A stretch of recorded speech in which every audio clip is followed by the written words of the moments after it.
I'm Neil, also referred to as the Hairy Man, and today I'm going to talk to you about one of the leaf punches from Green Stuff World. And then with the help of my friend Sharon, we're going to demonstrate how you can use one to make some cool looking leaves to use with your minis, dioramas and terrain for role playing and wargaming, or anything else that you've got a use for that sort of thing for. Full disclosure, Green Stuff World have not sponsored this video in any way or provided me with anything for free. This is just something that I've purchased for myself and I think that you guys will find useful.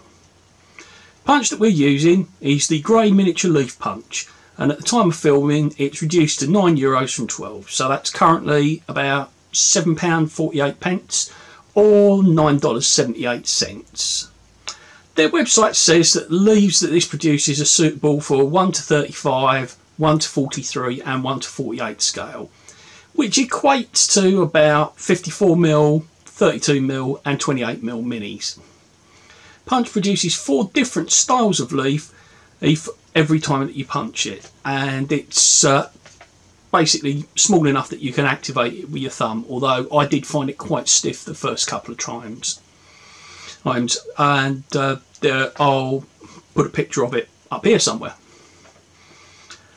I like to have some elements of terrain on my miniature bases. Granted, it may not match the setting that you're in, you know, like having a flocked base in a dungeon or sand when your adventure module says it's on frozen tundra or whatever, but I think it improves the look of the mini. I do sometimes stay with a plain base, but that's mostly for board game minis or for pre-painted minis, which is basically because my unpainted box of shame doesn't need anything else to make it any bigger.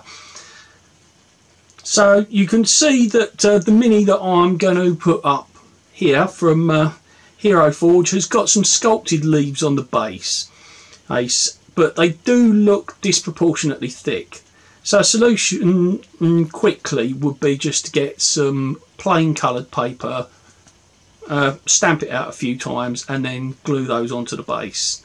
And I happened to mention that to my friend Sharon, who's very keen on crafting, and she suggested an improvement that makes for much better results. So what we'll do now is we'll cut over and we'll have a look at what Sharon does to make some, in my opinion, much improved leaves.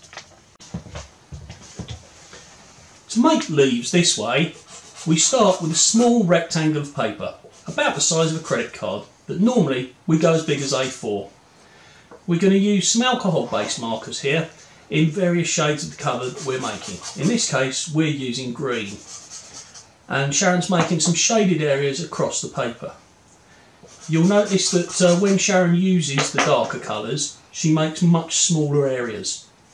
This is because when we blend it in using alcohol, the darker pigments will spread out more. So we're just going to continue with this until we've finished the design, and then we'll show you what we're going to do on the other side. So now that the first side is finished, what we're going to do is we're going to turn it over and we're going to rotate it by 90 degrees. Now the reason we're doing this is so that we're colouring across 2 different directions, and the reason that we're colouring on both sides is so that when we hit it with the alcohol later, it's going to make sure that the bleed through is even and it's not kind of smudgy on both sides. And so all we're doing here is repeating something similar to the patterns that we did before. Again, slightly smaller areas of darker pigment. So once we finish this, we can let the ink dry, and then what we're going to do is we're going to move on to the alcohol. Now we're ready to blend using surgical spirit and a brush. Holding the paper rather than having it on the table, we dip the brush in surgical spirit and apply to the paper on both sides. We're going to gently blend the colours together by pushing the brush around on either side until we're satisfied with the results.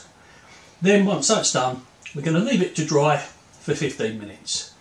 Of course, if you're in a hurry, you could also use a hairdryer to do that.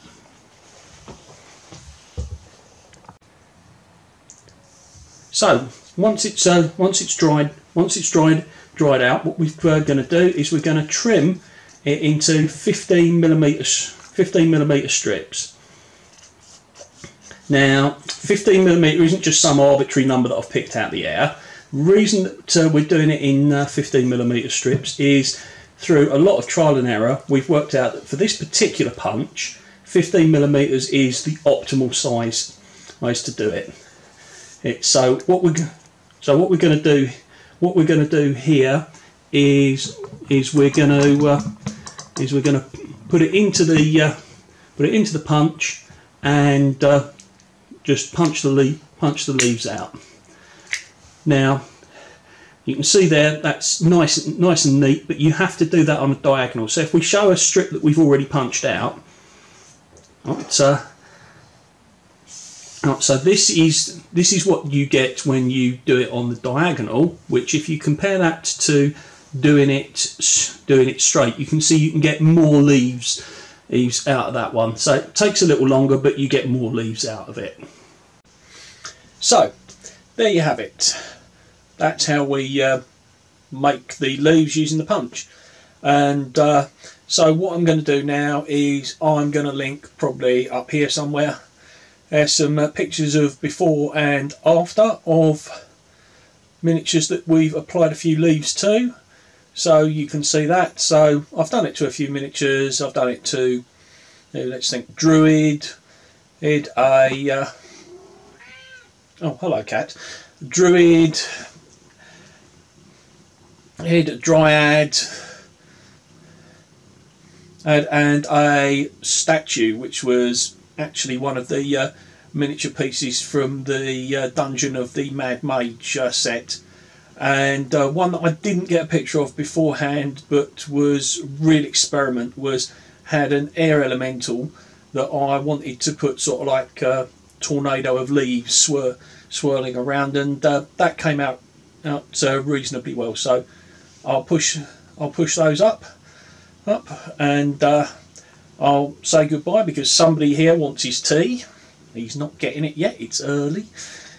So thank you for watching, and I'll see you again soon.